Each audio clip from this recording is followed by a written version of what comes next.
ফিলিস্তিনি রাষ্ট্র অস্বীকার আন্তর্জাতিক নিরাপত্তার জন্য বড় হুমকি, বলছে আরব লীগ।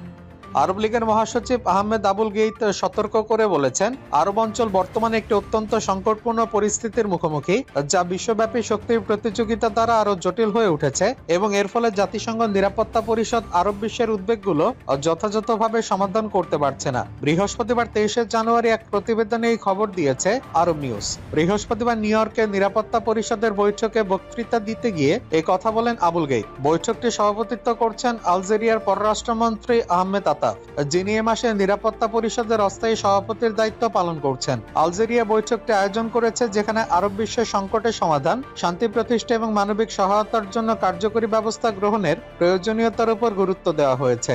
বর্তমানে কয়েকটি গুরুতর আরব সংকট আন্তর্জাতিক কূটনীতির মূল আলোচনায় রয়েছে, বিশেষ করে ইসরায়েল ও হামাসের মধ্যে চলমান যুদ্ধ এবং সিরিয়া, লিবিয়া, সুদান, সোমালিয়া, ইয়েমেনে অস্থিতিশীলতা। বেশ কিছু সংকট কাটিয়ে দীর্ঘদিন ধরে নিরাপত্তা পরিষদের আলোচনায় রয়েছে। আবুল গেইত বলেন, আমাদের উদ্বেগ এক এবং অভিন্ন, এবং তিনি জাতিসংঘ ও আরব লীগের মধ্যে ঐতিহাসিক সহযোগিতার গুরুত্বের উপর জোর দেন, বিশেষ করে বর্তমান বৈশ্বিক প্রতিযোগিতা বা বিশ্ব রাজনীতি এবং ভূরাজনৈতিক পরিস্থিতি গঠনে গুরুত্বপূর্ণ ভূমিকা পালন করছে। তিনি উদ্বেগ প্রকাশ করে বলেছেন, এসব বৈশ্বিক উত্তেজনা নিরাপত্তা পরিষদের আরব বিষয়গুলোর উপর কার্যকরী মনোযোগ দিতে ব্যাহত করছে, বিশেষত দীর্ঘকালীন ইসরায়েল ফিলিস্তিন সংঘাতের মতো গুরুতর বিষয়। ফিলিস্তিন একটি স্বাধীন রাষ্ট্র প্রতিষ্ঠা সংগ্রামকে তিনি শুধুমাত্র একটি আঞ্চলিক সমস্যা হিসেবে নয়, বরং একটি বৃহত্তর আন্তর্জাতিক শান্তি ও নিরাপত্তার হুমকি হিসেবে তুলে ধরেন। তিনি বলেন, ফিলিস্তিনিদের অধিকার অস্বীকার করা শুধু অঞ্চলের স্থিতিশীলতার জন্য নয়, বরং সমগ্র বিশ্বের জন্য একটি গুরুতর হুমকি। তিনি ইসরায়েল ও হামাসের মধ্যে 1 বছরেরও বেশি সময় ধরে চলমান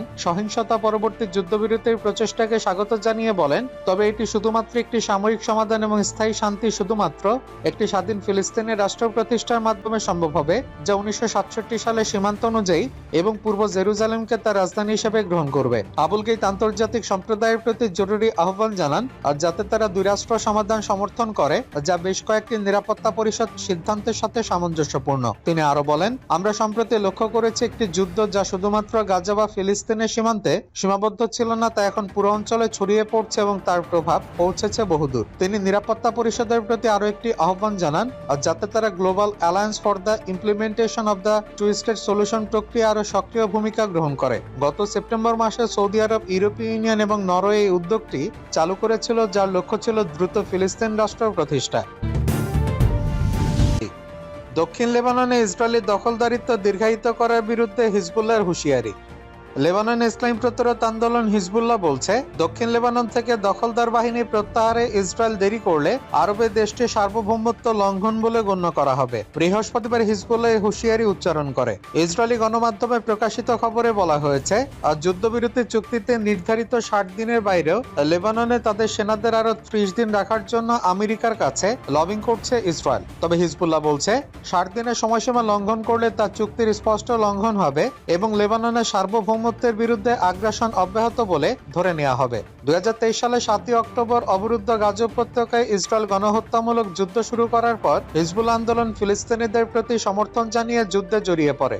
যুদ্ধক্ষেত্রে ব্যাপক ক্ষতির সম্মুখীন এবং লক্ষ্য অর্জনে ব্যর্থ হওয়ার পর 2024 সালে 27 নভেম্বর ইহুদিবাদী ইসরায়েল হিজবুল্লাহর সাথে যুদ্ধবিরতি চুক্তি করতে সম্মত হয়। চুক্তি অনুসারে ইসরায়েলকে অধিকৃত শহরগুলো থেকে তার বাহিনী প্রত্যাহার করে লেবাননের সেনাবাহিনী এবং জাতিসংঘ শান্তিরক্ষীদের কাছে নিয়ন্ত্রণ হস্তান্তরের জন্য 60 দিন সময় দেওয়া হয়েছিল, যা 26শে জানুয়ারি শেষ হবে। দখলদার বাহিনী প্রত্যাহারে 60 দিনের সময়সীমা ঠিক রাখার জন্য যুদ্ধবিরতি চুক্তি তত্ত্বাবধানকারী পক্ষগুলোকে চাপ দিতে হিজবুল্লাহ আন্দোলন লেবানন সরকারের প্রতি আহ্বান জানিয়েছে। বাংলাদেশ সীমান্তে অবস অ্যালার্ট মহড়া চালাচ্ছে বিএসএফ। বাংলাদেশ ভারত সীমান্তে 10 দিনের অবস অ্যালার্ট মহড়া শুরু করেছে ভারতের সীমান্ত নিরাপত্তা বাহিনী বা বিএসএফ। বেশ কয়েকদিন ধরেই সীমান্তে ভারতের কাঁটাতারে বেড়া দেওয়া নিয়ে ঢাকা দিল্লির মধ্যে উত্তেজনা চলছে। এমন পরিস্থিতিতে এর মধ্যে এই সীমান্তে এই মহড়া শুরু করলো তারা। গত 22শে জানুয়ারি থেকে শুরু হওয়া এই মহড়া চলবে 31শে জানুয়ারি পর্যন্ত। বিএসএফ কর্তৃক প্রকাশিত এক সংবাদ বিজ্ঞপ্তির উদ্ধৃতি দিয়ে খবর দিয়েছে ভারতের রাষ্ট্রীয় বার্তা সংস্থা এএনআই। ভারতের প্রজাতন্ত্র দিবস উদযাপন উপলক্ষে সীমান্ত নিরাপত্তা জোরদার করার লক্ষ্যেই এই মহড়া শুরু হয়েছে বলে দাবি ভারত সরকারের। বিএসএফ এর বিজ্ঞপ্তিতে বলা হয়েছে, বাংলাদেশের পরিবর্তিত পরিস্থিতি বিবেচনা করে 76তম প্রজাতন্ত্র দিবসের আগে এই পদক্ষেপ নেওয়া হয়েছে। নিরাপত্তা বৃদ্ধির লক্ষ্যে বাংলাদেশ ভারতের দীর্ঘ 4096 কিলোমিটার সীমান্তের সকল ফিল্ড ফরমেশনে সতর্কতা মহড়া শুরু করেছে বিএসএফ।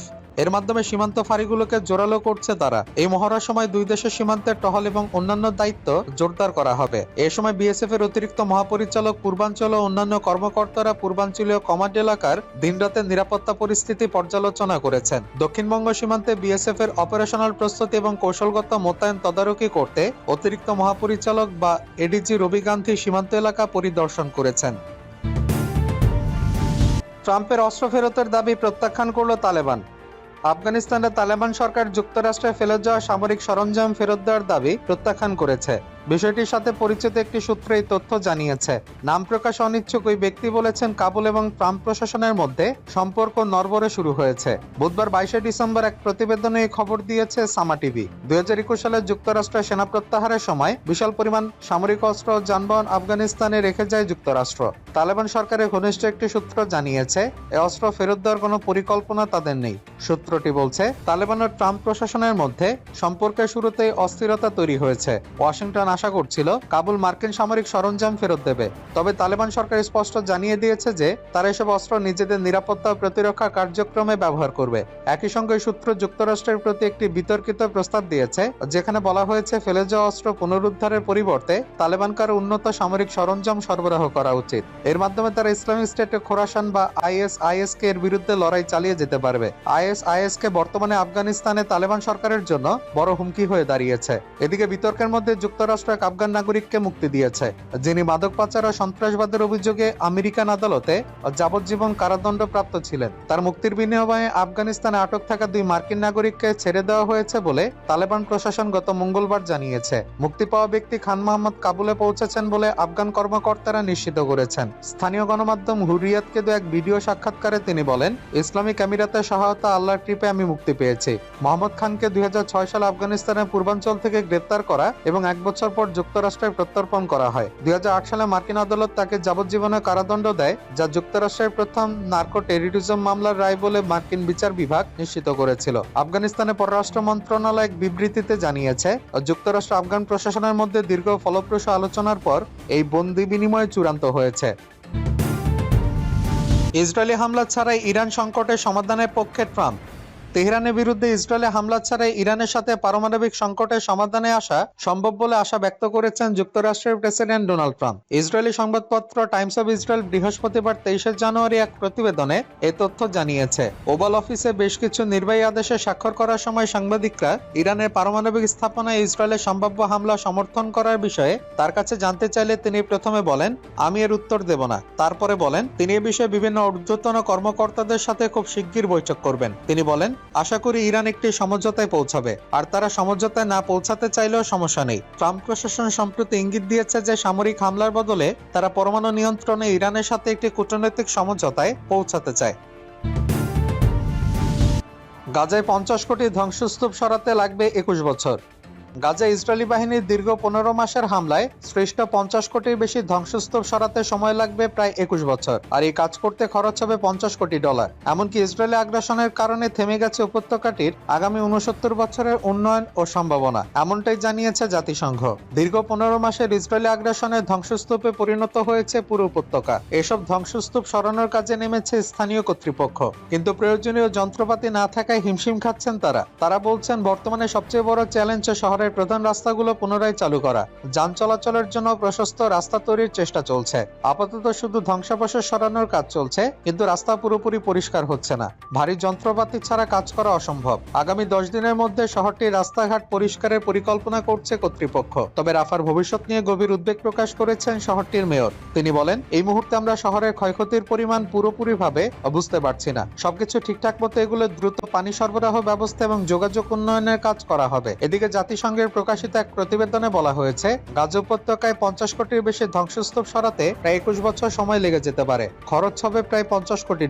ইসরায়েলি সেনাবাহিনীর বর্বরতায় উপত্যকাটির আগামী 69 বছরের উন্নয়নও থেমে গেছে বলে উল্লেখ করা হয়েছে প্রতিবেদনে। উত্তর কোরিয়া রাশিয়া আরও সেনা পাঠানোর প্রস্তুতি নিচ্ছে, যা বলছে সিউল। উত্তর কোরিয়া ইউক্রেনীয় বাহিনীর বিরুদ্ধে লড়াই করার জন্য রাশিয়া আরও সেনা পাঠানোর প্রস্তুতি নিচ্ছে। শুক্রবার দক্ষিণ কোরিয়া সামরিক বাহিনী জানিয়েছে, ধারণা করা হচ্ছে ক্ষতির সম্মুখীন হওয়ার পরে এবং কিছু সেনা ইউক্রেন বাহিনীর কাছে আটক হলো আরো সেনা পাঠানোর প্রস্তুতি নিচ্ছে উত্তর Korea. Joint chiefs of staff বা জেসিএস এক বিবৃতিতে জানিয়েছে রাশিয়া ইউক্রেন যুদ্ধের জন্য সেনা প্রেরণের 4 মাস পেরিয়ে গেছে। যুদ্ধে অসংখ্য হতাহত এবং বন্দী হওয়ার ঘটনা ঘটেছে। তবে উত্তর কোরিয়া রাশিয়ায় অতিরিক্ত আরো সেনা প্রেরণের জন্য প্রস্তুতি নিচ্ছে বলে সন্দেহ করা হচ্ছে। জেসিএস বিশ্লেষণে পিয়ংইয়ং পরবর্তী কি পদক্ষেপ নিতে পারে তা নির্দিষ্ট করে বলা হয়নি। উত্তর কোরিয়া একটি গুপ্তচর উপগ্রহ এবং একটি আন্তঃমহাদেশীয় ব্যালিস্টিক ক্ষেপণাস্ত্র বা আইসিএম উৎক্ষেপণের প্রস্তুতিও নিচ্ছে, যদিও তাৎক্ষণিক পদক্ষেপের কোনো লক্ষণ দেখা যায়নি বলে জেসিএস জানিয়েছে। চলতি মাসে ইউক্রেনের প্রেসিডেন্ট ভলোদিমির জেলনেস্কি বলেছেন রাশিয়া কুরস্ক অঞ্চলে 2 উত্তর কোরীয় সেনাকে আটক করা হয়েছে। যুদ্ধে প্রবেশের পর প্রথমবারের মতো ইউক্রেন উত্তর কোরিয়া সেনাদের জীবিত ধরে নিয়ে গেছে।